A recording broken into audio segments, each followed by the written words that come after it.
I'm Kelly Wallace, the California History Librarian at Central Library, and it is my honor and distinct pleasure to welcome DJ Waldie to the library today.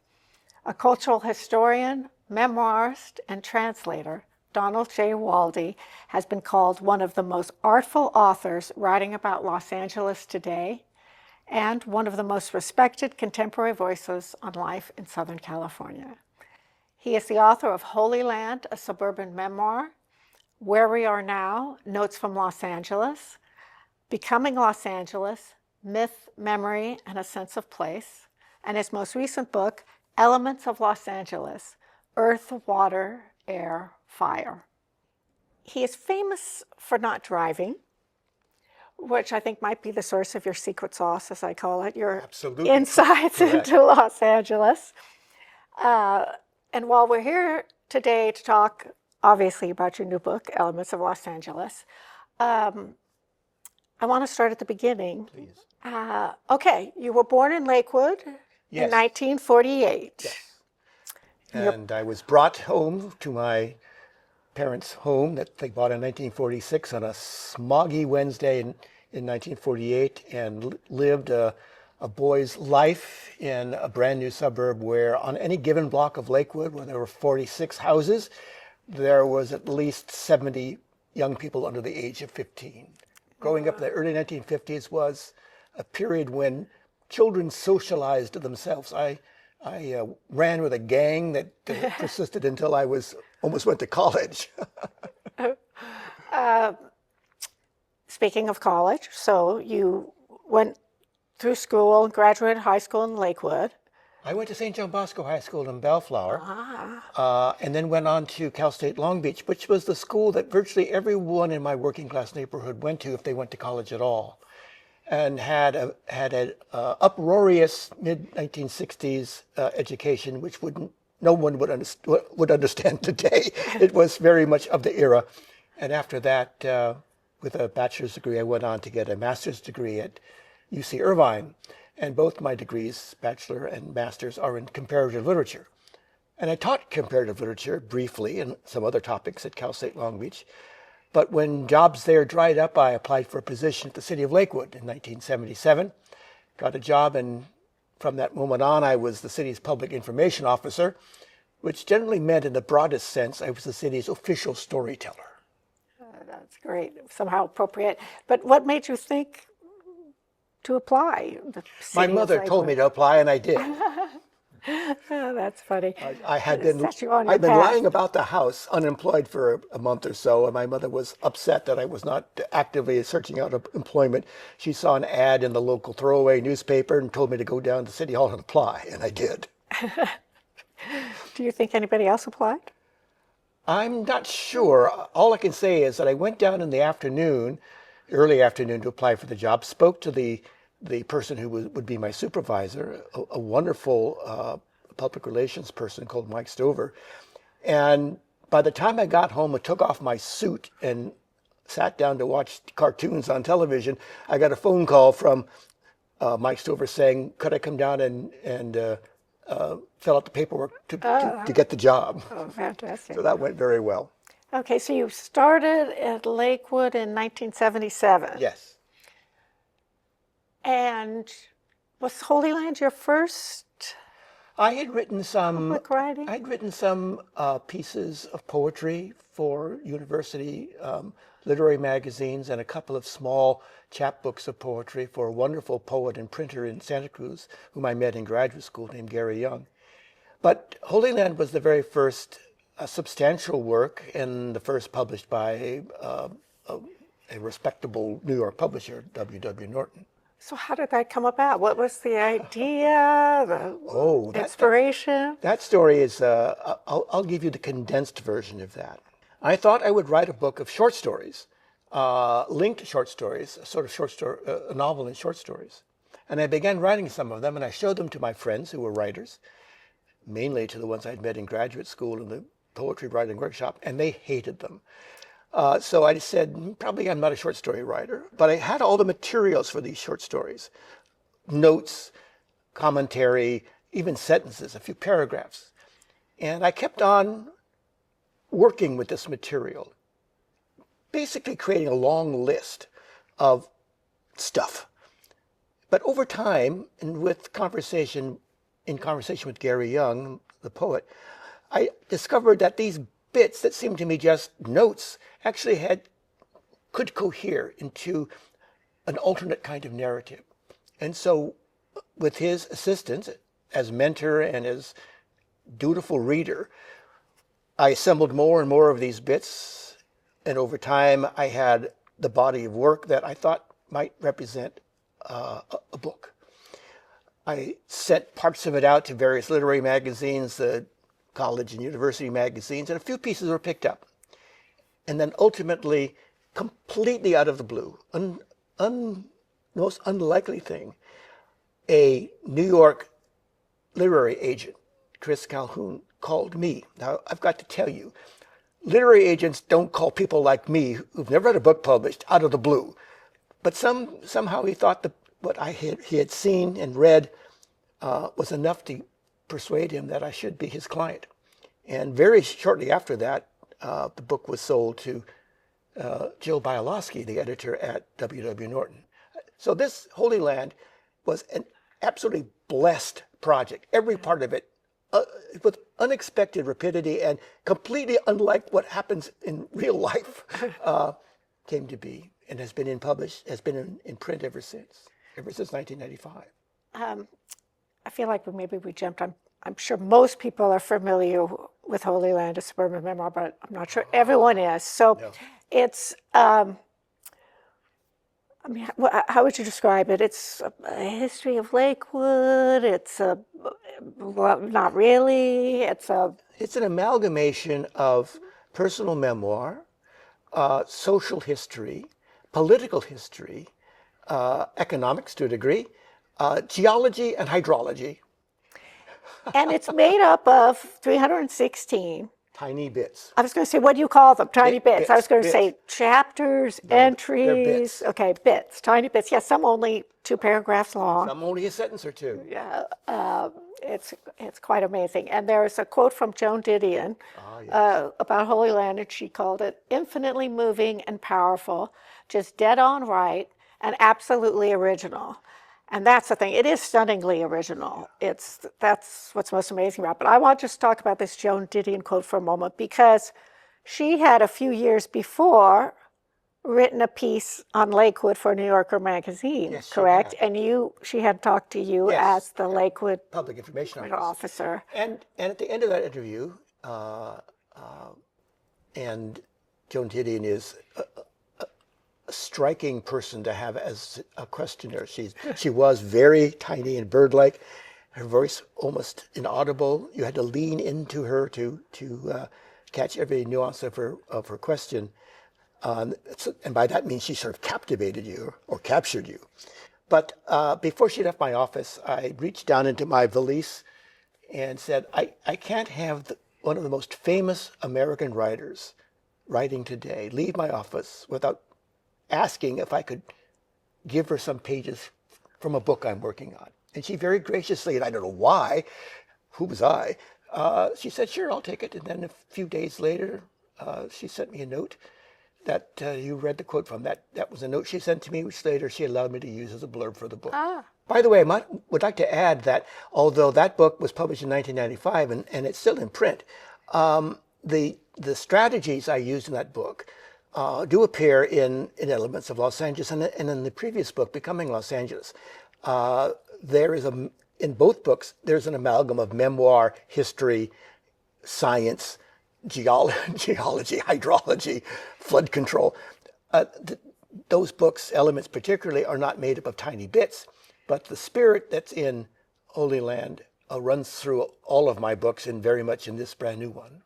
Yes, I think it definitely is the start or demonstrates through lines of your writing, which are, I mean, it's not my great thinking. It's generally said about sense of place, the mixing of personal and communal, and I think that is very much yes. qualities of your writing. It may be that if I should write another book, It won't be specifically about Los Angeles, because I think I've covered what I need to say about Los Angeles in the 3 books that have been published by Angel City Press. But I think I might abstract from the practice of those 3 books, from the process of those 3 books, some thoughts about placemaking, the interplay between personality and place, interplay between personality, person, and historical events. I think that's probably something I might write about in a more abstract sense. But nothing abstract in elements of Los Angeles. It's all grounded in the real things of earth, water, air, and fire. It's a book about stuff, as opposed to a book about ideas.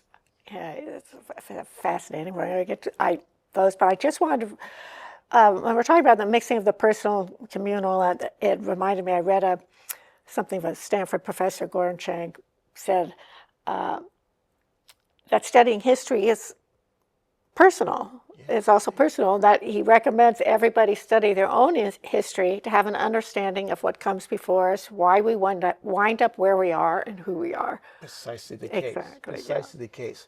I take my as my starting point a comment made by the French philosopher Michel de Certeau, who wrote that we as people and as writers, as historians, need to awaken the stories that sleep in the streets. So that's my task, is to be very pedestrian. You mentioned I don't drive. I don't drive. I'm very pedestrian. Literally, and so literally pedestrian. And I find that in the streets I find many stories. And this book, Elements of Los Angeles, is filled with those kinds of stories that are found on the streets of Los Angeles. I'm interested what the reaction was when it was published, right after it was published. Was it it's such a classic, it makes everybody's list of top books about Los Angeles, but was it an instant hit? Oh, I think many people liked it. It got some good reviews. I was very lucky. Remember, it's a blessed book. The guardian angels are watching over it. I got a wonderful positive review from Michiko Kukutani, who was the lead critic for the New York Times, and it was famous for hating everything. And so I was enormously lucky that she actually liked the book, and that really propelled it. The Didion quote in Kakutani's review made the book, and then it just rolled on from there. There were many people who didn't like it much. They didn't like the suburban subject. They thought that the structure of the book was kind of weird, and I was wondering. That was a little too odd for them. But those who liked it very much liked it. Yeah.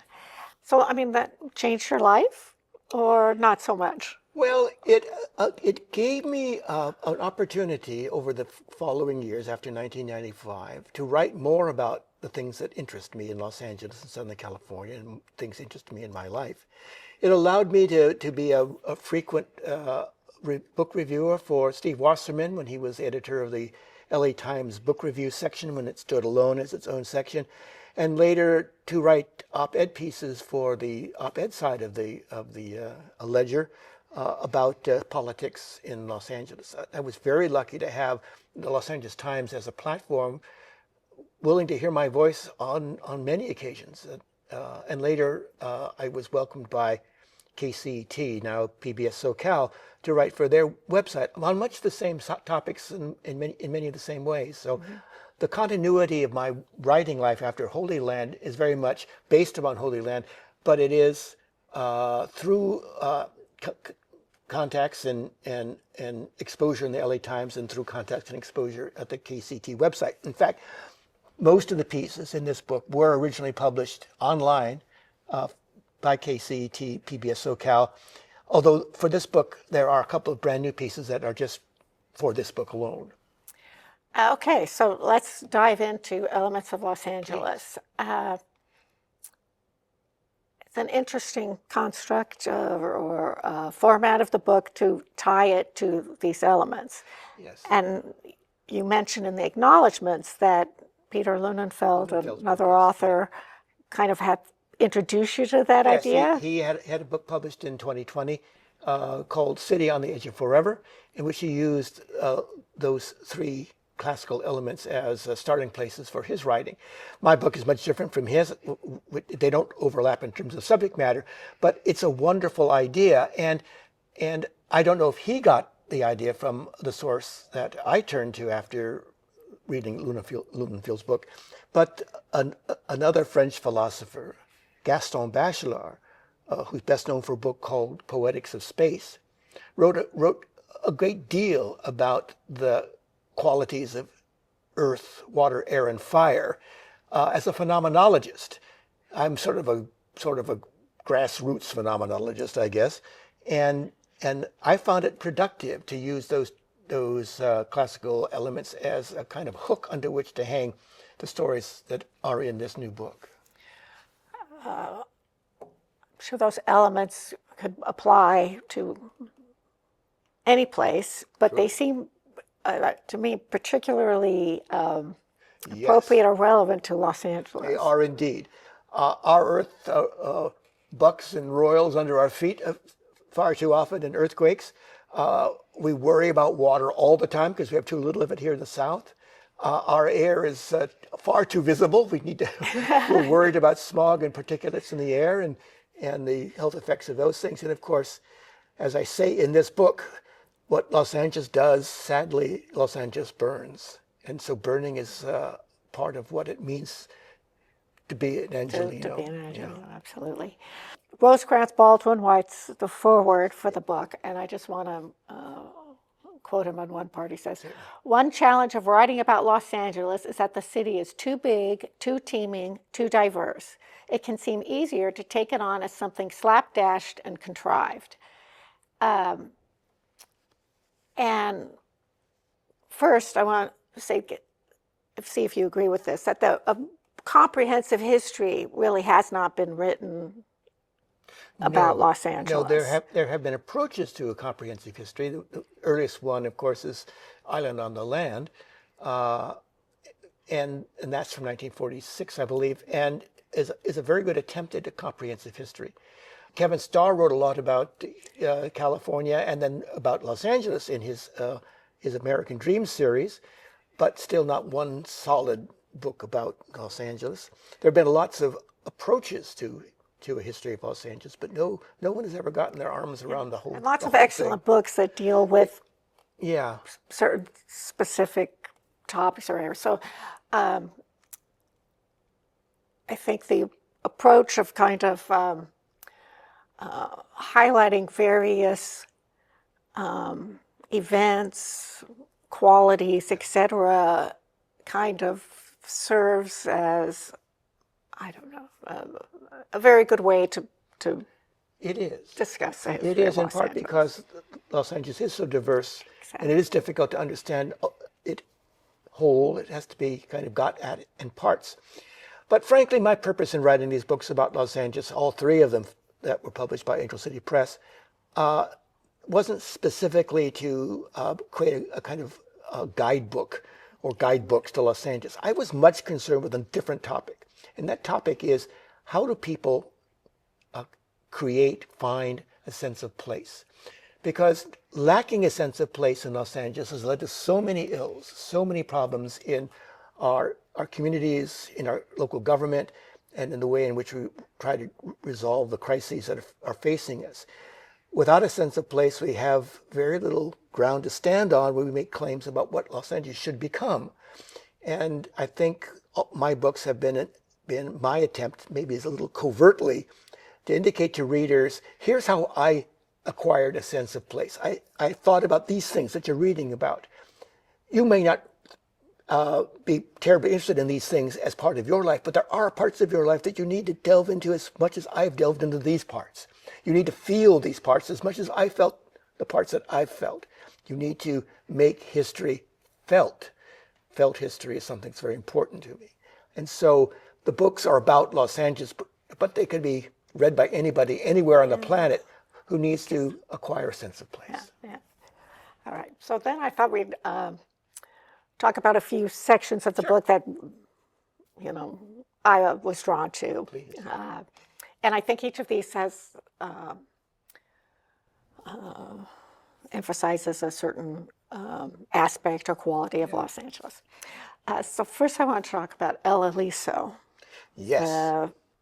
Well, grand sycamore tree. Grand sycamore tree, very meaningful to the Native American communities in Los Angeles before the arrival of Europeans, very important to them even after the European arrival, and to the Europeans themselves, the Spanish and Mexican colonists of Los Angeles, and later important to the North Americans, the East Coast Americans who arrived here after 1850. El Aliso was a kind of totem that stood over the Native American community of Yangna, later stood over the gardens and vineyards of the Sansavan brothers, and then later stood in the courtyard of a brewery that some older residents may remember as the Brew 102 brewery, just off the 101 freeway. And the point of this tree is not so much the tree per se, but it's about the persistence of memory. And it's also about how we can use the past to recreate a connection that we may have lost. The El Aliso piece, called "The Tree Where Los Angeles Began" in this new book, is written backwards. It's written from no tree at all to the tree just springing up as a sapling along the banks of the then Los Angeles River, although at that time it had a different name. I know, and that's fascinating to me because that really I keep saying the word highlight, but because you can have like a freeway on-ramp, or they're not, because we're not quite exactly sure where El Aliso stood. So it's near like freeway on-ramp and a vacant lot, and think, oh, that's a vacant lot. But no, there used to be this grand tree that served all these purposes. Precisely. And I think going backwards really highlights its importance or its history more than starting at the beginning. Precisely. Conventional history of the tree would have ultimately become rather nostalgic. There was this tree and now there isn't. Writing the story backwards says to me, it's not about nostalgia, it's about imaginative recreation of the experience of this very important physical spot, this place of memory in the life of Los Angeles. The book is not nostalgic, and the parts in it are not nostalgic at all. They're intended to energize an imaginative appreciation, imaginative appraisal of the past, and to make that imaginative life real and solid, not merely a nostalgic reflection, but actually alive in one's imagination. That kind of leads into the next one I want to talk about, which is Tuna Street.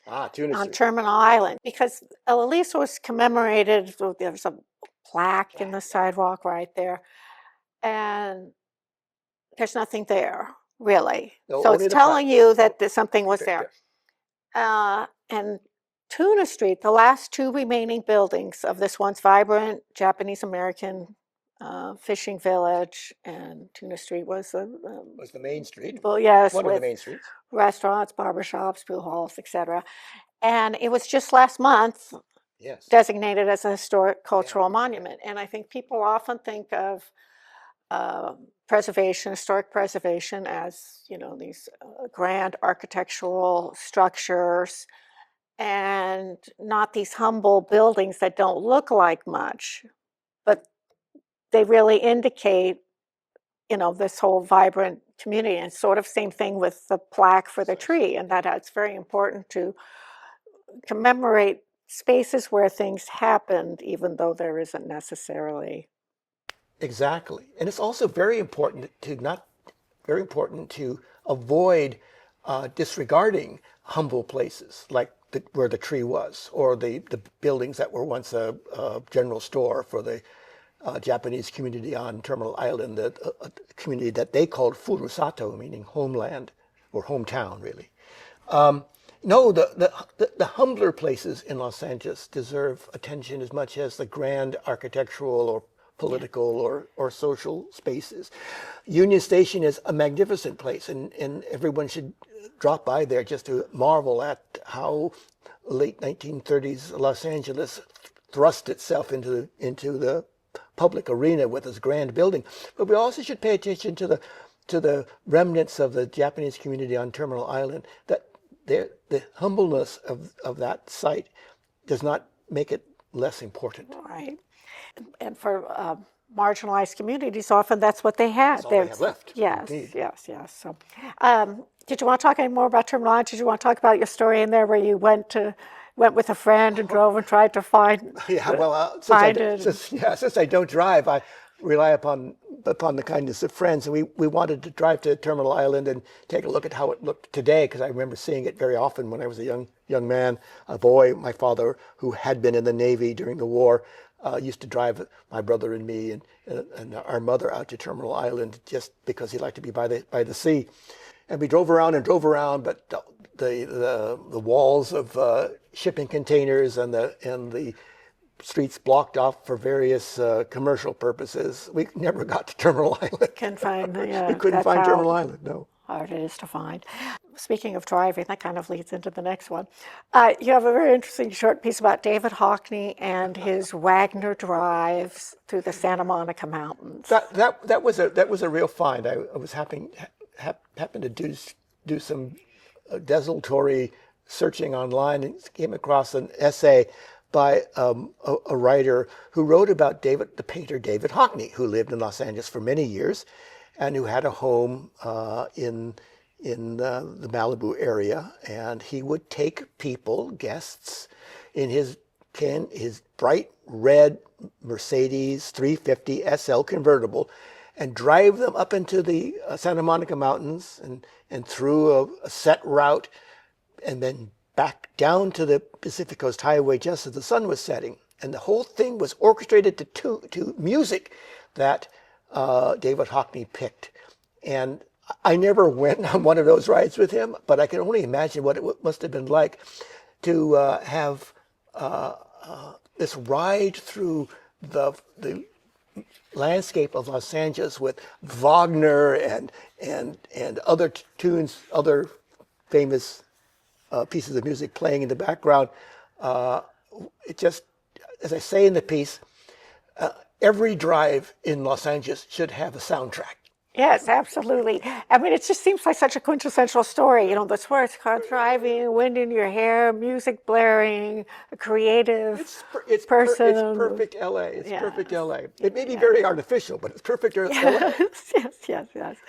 All right, now I want to talk about streetlights. Streetlights, yes. Because I've been obsessed with streetlights for a few years now. I'm no expert on them, but there are people who are wonderfully informed about streetlights in Los Angeles.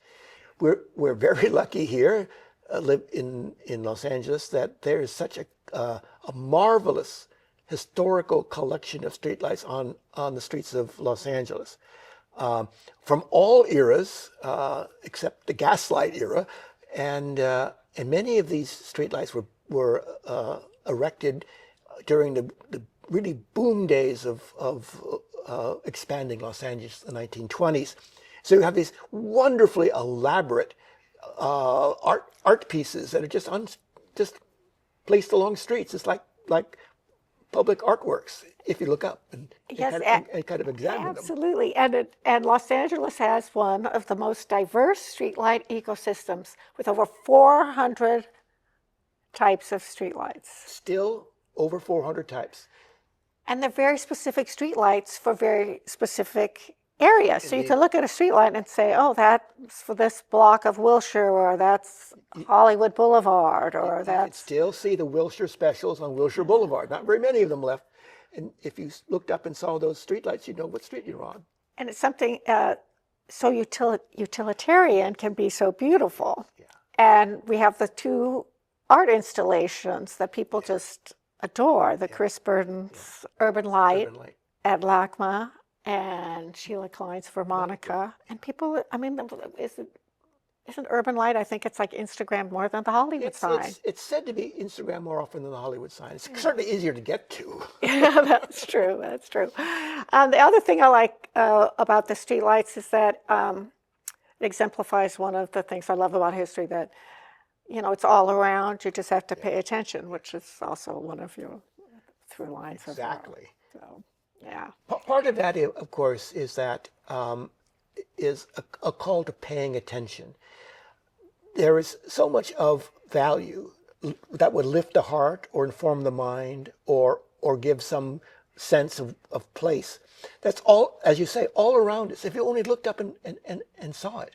There are people doing all kinds of walking tours and driving tours around Los Angeles, and I honor all of them because they bring people into immediate contact with stuff that normally for Angelenos just passes by at 55 miles an hour. Yes. That's why it's good to be a pedestrian. It passes by at 2 miles an hour, and you can pay attention to it. And I want to talk about parrots because I grew up in South Pasadena, which has one of the, I don't know, oldest maybe. One of the oldest flocks of parrots, of immigrant parrots. And I love the parrots. I know many people don't. Of course, I didn't have a tree where they roosted in my backyard, but. And I just think it's fascinating. Another sort of classic Los Angeles story that these sort of migrant birds end up and have made a home. And just like the rest of us. Yes, you know, exactly. all of us came here from somewhere else at some point in one's family history. Only the Native Americans can make a claim that they were here first. And so immigration and being an immigrant is a key component of the identity of an Angeleno, and a key component of how immigrants are making a sense of place in Los Angeles, because every one of us had to discover something new about this place. It wasn't where we came from, where we were familiar with all the aspects of life there. We had to come here and get familiar with the qualities of light and air and sound and internalize all of that so it could become our home. Yeah, because those are all things that sort of make a home for you. And so if you come with new things, it'd be very jarring, I would think. Indeed. But that also, and this isn't in your book, but I was just wondering, because there's the parrots, and I was wondering how you feel about the cougars, the pumas like P-22. I've written in other places about the intersection between the suburban landscape and nature. For us in Los Angeles, nature is not out there somewhere. It's right on your block, and it's right on my block, because when I walk to my volunteer tasks at Lakewood City Hall, I encounter skunks, I encounter coyotes, I occasionally, rarely though, encounter raccoons. There are hawks, there are crows. Nature is not remote. It has penetrated deeply into my everyday, ordinary suburb, and I think of myself as that they're passing through my nature, and I'm passing through their nature. Very well stated. And I just wanted to mention one thing, that Los Angeles is one of only 2 major cities that have big cats within their city borders, the other being Mumbai, India. I mean, that's just amazing. It is quite amazing, isn't it? That they're, yes, yeah. I just find it fascinating. Okay, one other thing is the section, something in the air about the wellness. The sanitariums that were started that marketed to bring people with tuberculosis, and the instant cures of all that ails you to Los Angeles, which is illustrative of the boosterism, which is such a big part of Los Angeles and what brought people here. But I was just going to say, it's a common question that I get in the history department a lot, is why does LA have all these, cults or sects or religious movements or health, scams, some legitimate, some scams, but that's still, today people still think about that Los Angeles that we, Precisely. pay for all of these crazy health things. East Coast writers who dropped into Los Angeles for a week or two in the 30s, in the 20s and 30s, into the 1940s, always gravitated toward the weirdness of the countercultural aspects of Los Angeles, the New Age aspects of Los Angeles. And all I can say is that several forces in the making of Los Angeles converged there. Los Angeles was regarded as a place where you could get healthy if you were sick. So after the Civil War, soldiers with what we would call PTSD came to Southern California to recuperate. People with lung diseases, particularly tuberculosis, which was called consumption in those days, came to Los Angeles, came to Southern California. People came here for wellness, for transformation. So purveyors of transformation, gurus and swamis and cult leaders and astrologers and followers of various Eastern philosophies arrived here to deal with the spiritual unwellness of the population in Los Angeles. And as a consequence, and even today, Los Angeles is a welcoming place for those who are seeking wholeness and wellness in body and in mind. And these purveyors of spiritual wellness are still part of our landscape. Yeah, very much so. All right, I want to end our discussion of Elements of Los Angeles with you reading a passage, if you'd be so kind. I will. I'd love people to hear your writing rather than just us jabbering about it. One of the sections in the book is pure memoir. It's about the voice of Vin Scully, the Dodger play-by-play broadcaster who was a cultural and civic institution in Los Angeles ever since the Dodgers came here, who passed away not too long ago, and I wrote about his voice as in a memorial to him that was published in the LA Times. I won't read the whole thing, it's a bit long, but I'll read a chunk of it to give you a sense of what all of that meant to me, and to give you a sense of my writing as well. I'm writing about listening to the Vin Scully call of plays on an early summer afternoon, evening in 1963. My brother and I weren't Dodger fans particularly. Neither were our New York-born parents, although we once saw the Dodgers play at the Memorial Coliseum in Exposition Park. I read the Los Angeles Times every morning over a plate of 2 fried eggs and 2 strips of bacon, so I knew something about the team and their standing in the National League. I knew something because I read about it in Jim Murray's column in the sports section. I read Jim Murray and Jack Smith and other Times columnists for the rhythms of their different voices in my mind's ear.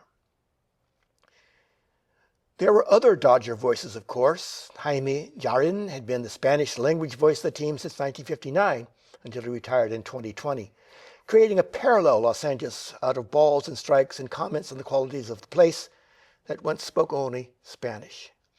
The twin cities of Los Angeles and Los Angeles, evoked by the voices of Scully and Jarrín, may seem to be incommensurate places to the unhearing, but the borders of the two cities are porous. Sound travels. Vin Scully was talking about the weather that June evening, about the twilight gathering in the outfield, about nothing really important. That voice, with calm assurance, said that sometimes talking about nothing that important spoke something of importance into being. A voice could do that, I found as I listened. Later, I would want to do that with words on a page. Vin Scully did it better. Let me just finish with, there will be those who remember a specific game in the voice of Vin Scully, how he called a play that changed the fortunes of a season, how a story from the history of baseball could be extended through a succession of pitches. I'll remember some summer evenings and the radio in the dying light. I'll remember Vin Scully's voice and its music. That's beautiful. He is just legendary. But I particularly love your the twin cities of Los Angeles and Los Angeles, evoked by the voices of Scully and Jarrín, and then the border, the two cities are porous. Yes, it's just beautiful. Yeah, yes. It's lovely. Sound travels, as I say, and the voice, the Spanish language voice, and the mellow tenor voice of Vin Scully. Those voices penetrated all the barriers that otherwise would separate the Spanish language and the English language communities in Los Angeles. Yeah. And I don't think, well, obviously Vin Scully would never be duplicated or replaced. But part of what made it so magical was that, he wasn't working with a color guy. No, yeah. So he was talking to you. Yes, He was talking to you, the individual. Anyway, it was a special relationship. He was creating images of Los Angeles that are so durable, so memorable. Speaking about the light and the air and the character of what was going on around him when the play wasn't particularly interesting. He was building an aural picture of Los Angeles for his listeners. Absolutely. Well, thank you very much. There's so much more in the book we could have talked about, so many wonderful stories. But I want to turn for a moment. There's just a bit at the end of the book about the 2025 fires. Yes. Because that happened, obviously, after you had finished the book. Yes, the book was done and almost on the way to the printer when the fires broke out. And I had to work with my editor, Terry Acclamazo at Angel City Press, to rewrite a section that did mention fires into the section we have now. And I want to read just a bit. You say, the wildfires of January 2025 have not yet grown cold and dark as I write this. Their glow still splits the time before from the time now, the commonplace from the dreadful, the indifference of 2024 from the urgently felt 2025. We may wish it otherwise, but the basin of Los Angeles is also a crucible in which the refiner's fire is at work. This is a line I love. And we do not know yet what this gash in our sense of place will render from us. This is very true. We are still processing what the fires of 2025 will have done to us. I don't think we fully understand what has been done to us. Those who've experienced the fires and losing their homes, those who experienced the fires by just breathing the toxic effluent of the burning cars and furniture and houses. We don't know yet. The fires aren't over. The fires aren't out. Yeah, and we still, it's 8 months later, 9 months later, we still, it's, and I wanted to touch briefly on the Los Angeles history community. You have so many people that have inspired you, and I'm sure you've inspired people that, I'm just feeling do you think there's a strong love of Los Angeles history, a strong community of writers such as yourself? Well, there is a very strong community of historians, all of whom have come to the fore since 1991, after Mike Davis's City of Quartz created a new way of talking about Los Angeles and created a new interest in Los Angeles as a real place, as opposed to the kind of joke place that so many writers had made of it. And there are wonderful, wonderful people teaching at the major universities in the area. I'm particularly drawn to the work that William Deverell has been doing at USC, and in his work with the Huntington USC Institute on California in the West, turning out wonderful scholars doing marvelous work on all aspects of Southern California and Los Angeles specifically. And what I have to say is I'm hardly a historian. Right, yes. I'm a popularizer of history.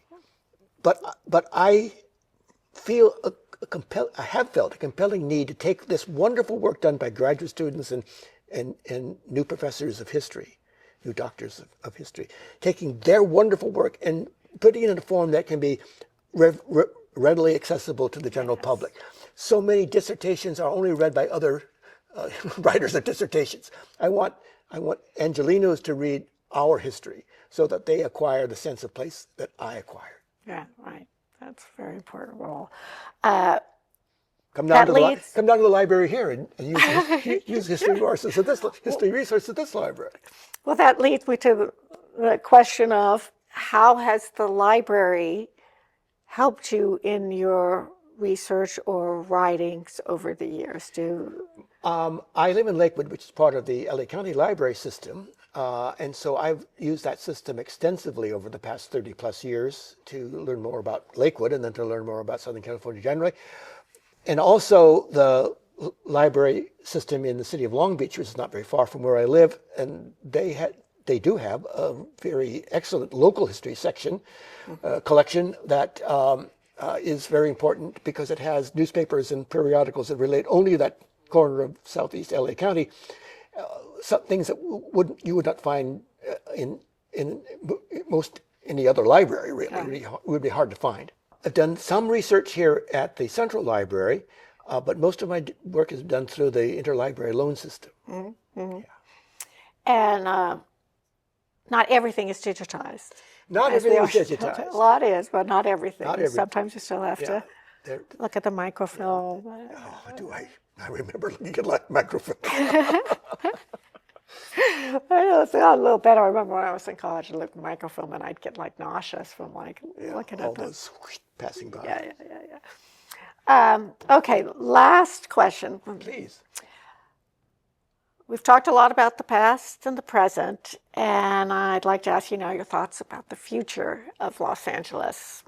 Fears, hopes, challenges. Well, my basic premise, and what I've written about in this book and others, is how do we make of Los Angeles? What do we understand? How do we understand Los Angeles when it isn't exactly Los Angeles anymore? When all the cliches and the boosterism and the mythologies of Los Angeles have been kind of called into question, when the givens of Los Angeles, as a white middle class community, have long since been falsified by demographics. How do we interpret this city to ourselves? Well, because we can't use the cliches and stereotypes of the past. Right. Can't rely on that. Can't rely upon that. So as a writer about Los Angeles, that's one of the things I have to confront: how to talk about Los Angeles that we have, rather than the one that has passed. But I do have to say that in a more concrete answer to your question, Los Angeles is still struggling to find its political equilibrium. The old Tom Bradley coalitions have long since passed away. New coalitions need to form, but they don't seem to be coming out of from the grassroots in ways that they should. City government remains a bit chaotic. There was an attempt to reform the city charter back in the 1990s. That the city charter was partially reformed, but those reforms haven't had a lot of impact, and much more reform is required. We need a political class in Los Angeles that's better than the one we have today. So where do we go next? I think we need to look to grassroots movements for social justice, economic justice, environmental justice. Those movements are maturing, and from them, new political movements might rise and have some significant impact on how the city is governed and what decisions the city government makes. You're optimistic that will happen? I think those movements are maturing. I hope they might happen. Yeah. Okay, we talked about the future of Los Angeles. What about your future? What do you have in mind for what comes next? Well, I'm not sure what comes next. As I have somewhat snarkily said to people who've asked that question, what I'm working on now is selling books. But I think there might be something in the future. Probably not specifically stories of Los Angeles. I think I have rounded out my approach to Los Angeles in the 3 books I've written about Los Angeles, concluding with elements of Los Angeles. But I still feel the need to talk about where a sense of place comes from, how one can think about acquiring that sense of place, what impacts it might have on individuals' lives and on the life of a community. Thank you, DJ, for spending time with us today. Thank you.